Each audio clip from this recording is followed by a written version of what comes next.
Hello, music makers. Welcome back. No tutorial today. It's going to be an opinion piece. A rant, if you will. Feel free to leave this playing while you get on with whatever. So, this chap called Mikey Schulman, he's the CEO of Suno, the AI music making platform. In an interview last year, he said music making wasn't fun for most people. Now, I had some thoughts in response to that. My very initial response being some, let's call them choice words, which I won't repeat here, as I'm sure many of you did. But whether you personally agree with Mr. Schulman or not, there's a bigger picture and a bigger discussion I think we need to have. Apart from a couple of discussions on my live streams, I've not formally addressed the subject of AI on this channel yet. And to be honest, I still haven't finished forming my thoughts on the whole thing. So please consider this an open discussion. Now, I refuse to be the type of person which would dismiss someone's view outright just because it doesn't line up with my own. We can't get anywhere thinking like that. Instead, I acknowledge that that view must exist for a reason, and I'd like to know why. The problem is, on this particular subject, I couldn't be any more biased. I, more than a majority of people on the planet, have put more hours into music than anything else. And every aspect of it too. Not just the roles associated with the music itself, like writing, production, mixing, sound design, and learning to play various instruments. No, I've also had to learn about marketing, branding, which involves psychology, psychographics, tribalism, the economy even. Also, it's my only income. My entire livelihood rests upon it. I've sacrificed relationships for it. In other words, I'm all in. So obviously, when a technology shows up which promises it can bypass all of that with the typing of one sentence, many thoughts start racing. One thought is pretty hostile. Obviously, I'm so far removed from that goal, I just genuinely can't empathize with the mindset.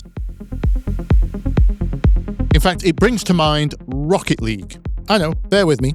If you don't know about Rocket League is an e-sport. On the face of it, it appears to be rocket-powered cars playing football. But it's a physics-based electronic sport requiring extremely high skill.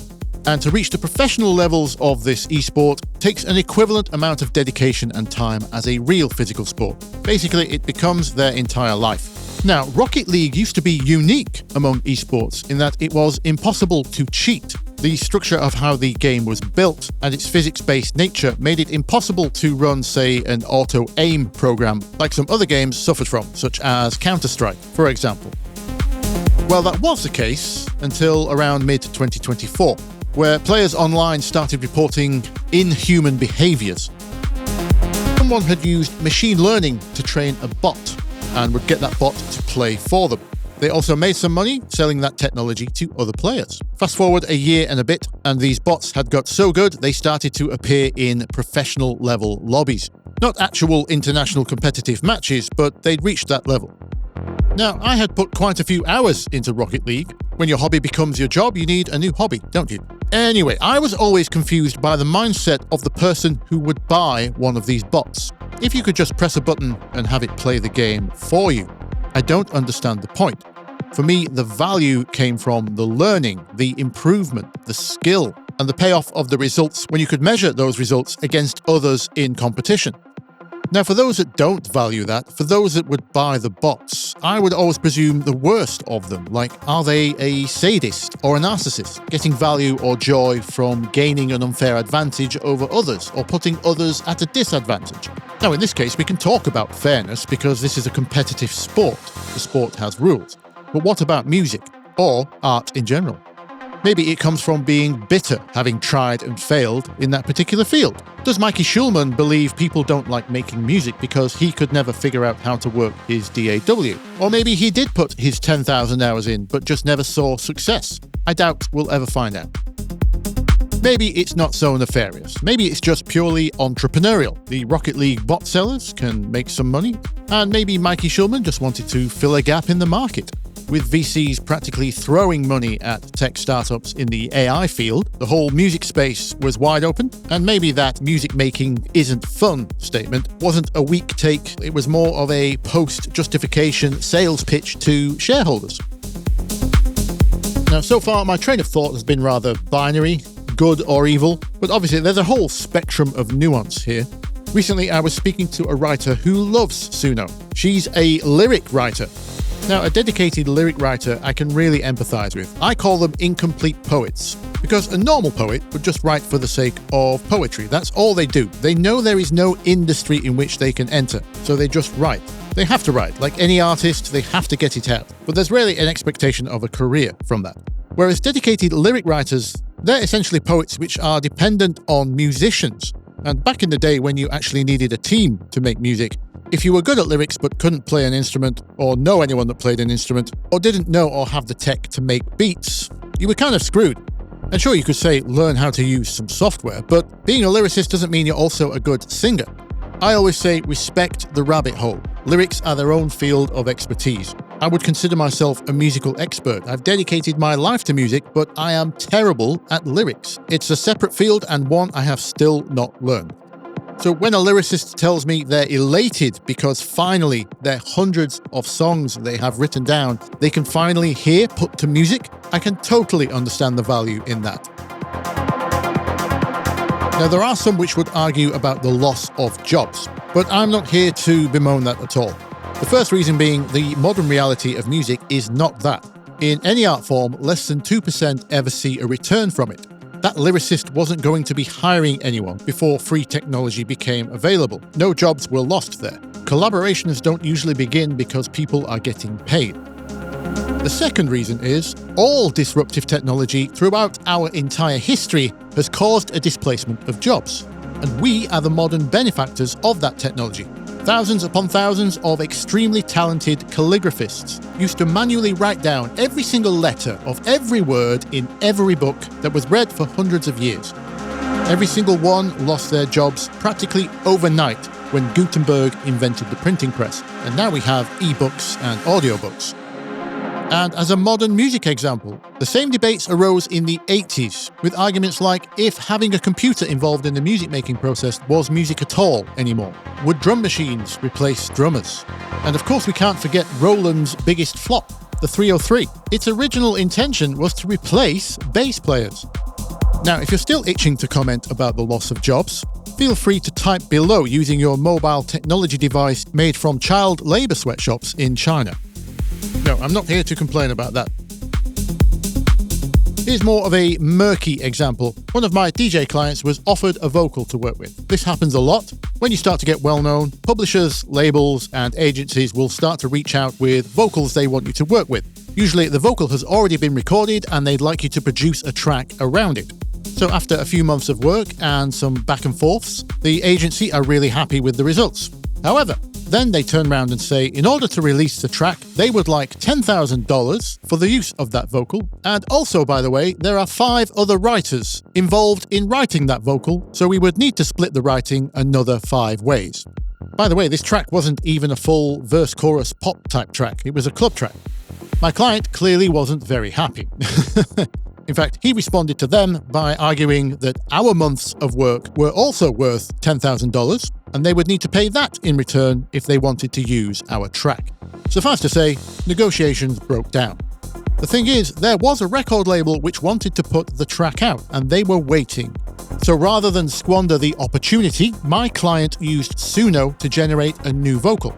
Different lyrics and melody, of course, but the track was released, and our time and effort did not go to waste. So on paper, 1 vocalist and 5 writers lost a job on that project, assuming the agency hadn't paid them yet. Regardless, that was their fault.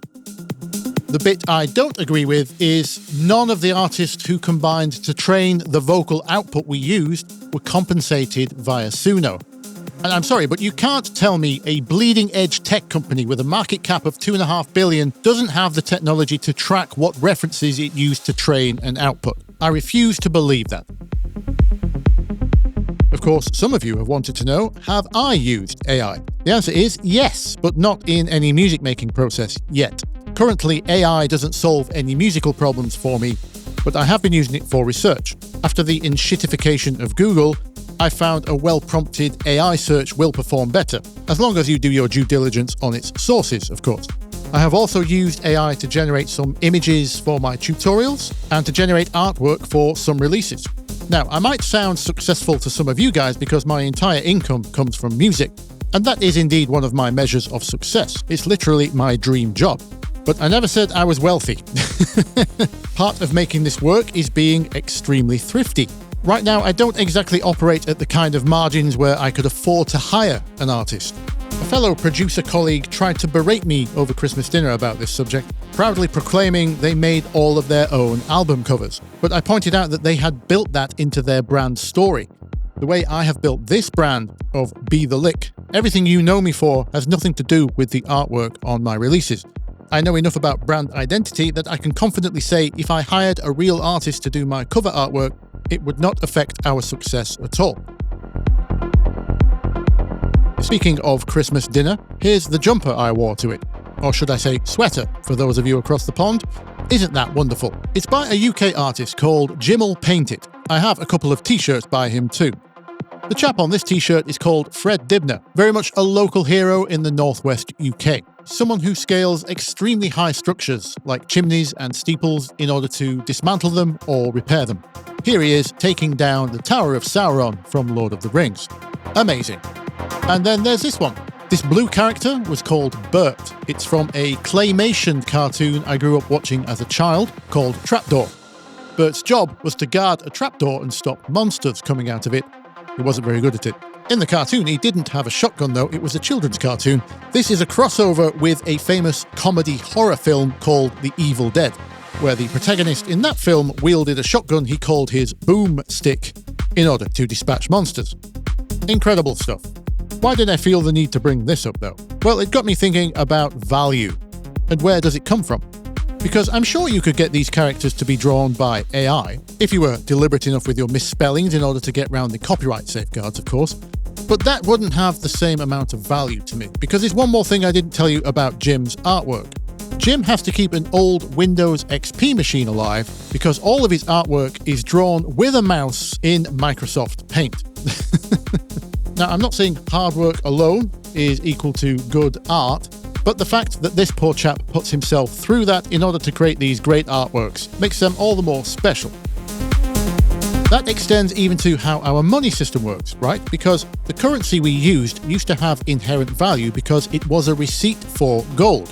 Gold being valuable because it only comes into existence when a star explodes, and there's only so much of it on this planet. When they removed that system, the receipts just became pieces of paper, no longer tied to anything at all.